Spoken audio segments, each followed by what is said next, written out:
Hello friends, তোমরা কেমন আছো সবাই? আশা করি সবাই ভালো আছো, সুস্থ আছো। আর আজকে একটু গাটি কচু আর আলু দিয়ে একটু রুই মাছের ঝোল করেছি, তাই তোমাদের সাথে শেয়ার করলাম। তার জন্য কচু আলুটাকে একটু সেদ্ধ করে নিলাম।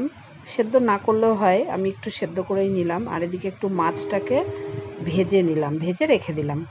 আর মশলা হিসাবে আদা, লঙ্কা, জিরে বাটা দেব, সাথে লবণ, হলুদ, ধনের গুঁড়ো একটু দেব, দিয়ে মশলাটাকে ভালো করে পেস্ট করে মিশিয়ে রেখে দিলাম। আর কড়াতে মাছ ভাজা করেছি, সেই মাছ ভাজার কড়াতে একটু জিরে ফোড়ন দিলাম, দিয়ে কচু আর আলু সেদ্ধটাকে ওর মধ্যে দিয়ে দিলাম। দিয়ে ভালো করে ভাজা ভাজা করতে হবে। ভাজা ভাজা করব ভালো করে। যখন ভাজা হয়ে যাবে তখনই মশলার পেস্টটাকে ওর মধ্যে দেব।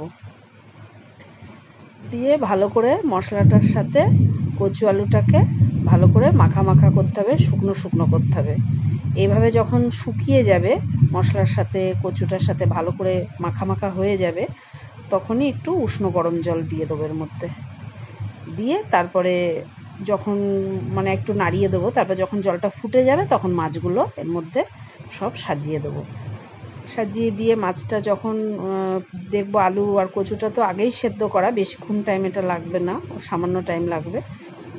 তারপরে একটু ফুটিয়ে যখন ঝোলটা একটু কমে যাবে, মাছ সব গলে যাবে, সবজিগুলো, কচু আলুটা, মাছটা ভালো করে মশলার সাথে মিশে যাবে ঝোলের সাথে, শুকনো শুকনো করে হালকা একটু নামিয়ে নেবো। অল্প একটু ঝোল ঝোল রাখবো, এটা ঝোল তো, ওর জন্য একটু ঝোল ঝোল রাখবো, রেখে তারপরে নামিয়ে নেবো।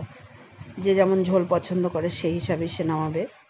এই কচুটা আলুটা একটুও ভাঙবে না, এরকম হালকা সেদ্ধও করে নিয়েছি কিন্তু ভাঙিনি, ভালো এরকম গোটা গোটাই আছে। এভাবেই শুকনো শুকনো করে নামিয়ে নিতে হবে। বাড়িতে ট্রাই করে দেখো, আশা করি খুব ভালো লাগবে। আর যদি ভালো লাগে কমেন্টে অবশ্যই জানিও।